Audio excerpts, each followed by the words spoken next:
Dans la France de Nicolas, on a une petite sortie qui commence à faire jaser, surtout au Front National, sortie de Jean-Claude Mailly, le leader de Force Ouvrière.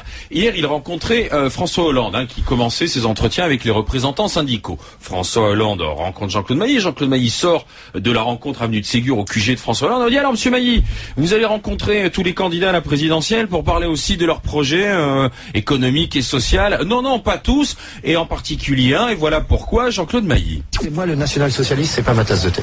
Je considère qu'il y a un discours qui est national-socialiste, au sens historique du terme. C'est à la fois le référence à l'État, mais aussi beaucoup de social. Donc, au sens, je ne dis rien d'autre. Voilà, et du coup, le Front National se réserve le droit de porter l'affaire en justice pour injure publique. Mais souviens-toi, Alain Marchal, Guy Bedos, ici même à ce micro-là, avait dit exactement la même chose. Avait dit Marine Le Pen, c'est du national-socialisme, c'est-à-dire qu'elle reprend les thèses à l'époque d'Hitler, parce qu'on va comparer, puisqu'on parle de national-socialisme, c'est Hitler, non mais c'est ça, les années 30, c'est-à-dire à la fois des thèses très sociales, c'est-à-dire qu'on surfe sur une misère sociale, sur le chômage, etc.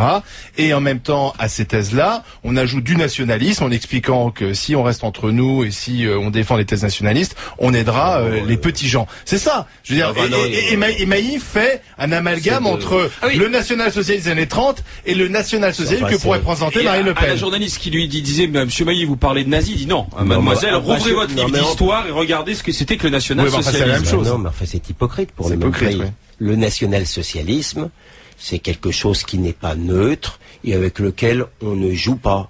Je suis mieux placé que monsieur Mailly pour savoir ce qu'est que le national-socialisme, et je dis que c'est injurier les victimes du national-socialisme. On peut penser tout ce qu'on veut de Marine Le Pen et plus encore de son père, mais moi c'est tout ce que je déteste, cette choatisation directe ou indirecte de la vie politique, c'est tout ce que je déteste. Et si j'étais responsable syndical en ce moment, j'adopterais plutôt un profil humble, compte tenu de tous les scandales qu'on connaît actuellement dans les syndicats. Je pense que ça n'est pas le moment de faire des déclarations. Donc Mailly a dit une connerie. Il a fait une sorte de mauvais calembour. Je crois pas que c'est un calembour, je crois que s'il y a une analyse derrière. Mais ceci dit, c'est son droit de refuser de rencontrer Marine Le Pen. Non mais c'est bien évidemment. La question n'est pas là. La question c'est sa référence qui est à mon avis pas nécessaire. La référence au national-socialisme est une référence imbécile, injurieuse à l'égard des victimes du national-socialisme, et expliquer en plus que ça n'a rien à voir avec le nazisme, c'est hypocrite. Karim. Non, moi je suis pas d'accord avec ça. D'ailleurs, moi je l'ai dit à ce micro quand on a parlé effectivement de la posture des candidats, j'ai évoqué la question du national-socialisme. Parce qu'elle n'a pas un discours patriotique, elle a un discours nationaliste, au sens effectivement ethniciste du terme. Et elle a un discours socialisant. Beaucoup plus d'ailleurs que son père. Et donc du coup, quand je fais l'addition, je veux dire que moi je dis effectivement qu'elle est sur cette ligne de frontière idéologique. Donc elle essaie de surfer dessus. Mais moi je parle de ça. Attends, on parle de Marine Le Pen et de sa posture présidentielle. Moi je parle de ça. Alors après, si tu veux effectivement me faire dire que je fais référence effectivement au fascisme ou au nazisme, je dis non. Je dis aujourd'hui, dans la position, dans les mots qu'elle utilise, dans la manière dont elle formule son logiciel, elle a un logiciel qui n'est pas patriotique, qui n'est pas une patrie ouverte, qui est une nation fermée, donc, et elle est sur une posture socialisante. Donc ça veut dire national-socialisme. Alors après, effectivement, tu peux reprendre le fond de l'idéologie qui a été un drame dans l'histoire et faire dire que tu fais référence à ça. Moi, je fais référence à sa posture, à toutes ses sorties médiatiques aujourd'hui.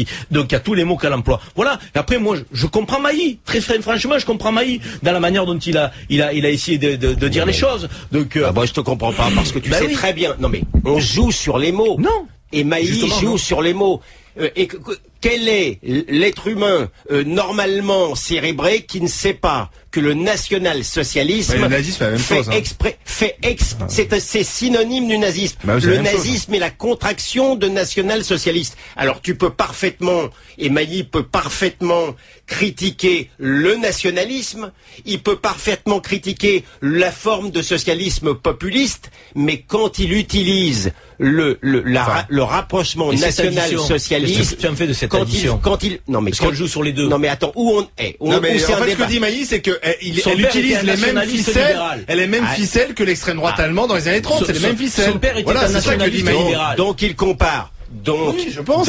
Oui, eh bien, moi je dis que, il compare Marine Le Pen à Adolf Hitler dans les années 30, qui utilisait des ficelles à la fois du nationalisme et de thèses très sociales. Alors, voilà, alors au moins qu'il l'assume. Oui, c'est pour ça que je dis que c'est hypocrite. Et par ailleurs, je dis que comparer, on peut avoir le regard que l'on veut sur le Front National et sur son actuelle présidente, mais comparer un parti politique qui se soumet normalement à la démocratie, qui n'envoie pas pour l'heure des nervis dans les rues pour frapper les opposants ou des gens au regard de la couleur de leur peau ou de leur race. Je dis que c'est injurier l'histoire et leurs victimes.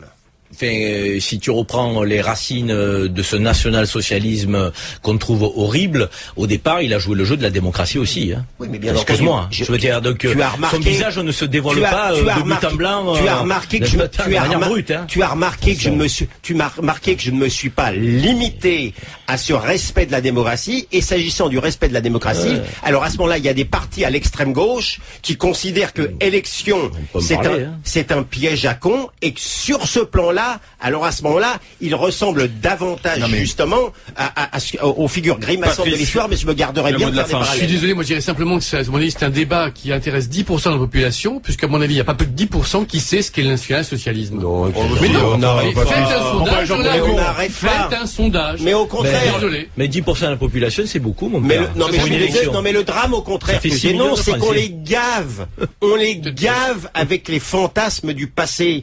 Je dis que l'attitude d'un Mailly, mais qui rejoint de toute manière, c'est récurrent. C'est une sorte de pathologie européenne que de vouloir sans aucune raison comparer les problèmes que nous avons et qui sont suffisamment importants avec les fantômes du passé. Non, mais on peut faire des références historiques. Mais à condition qu'elles ne soient pas abusives. Oui, mais on peut faire des références historiques à une période qui était en forte crise, et les années 30 étaient des années de crise, et cette montée du nationalisme, excuse-moi, ce qui se passe en Hongrie ou ailleurs, l'Europe aujourd'hui est quand même marquée par cette poussée du nationalisme.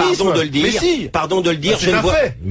Après, je dis pas que c'est nazisme, je dis qu'on retrouve quelques symptômes des années 30 qui sont liés à une crise sociale, crise morale, crise politique.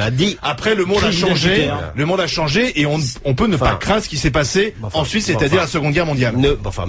Mais on peut quand même faire des références historiques sans faire l'amalgame. À condition qu'elles soient pas abusives, injurieuses, notamment à l'égard des victimes.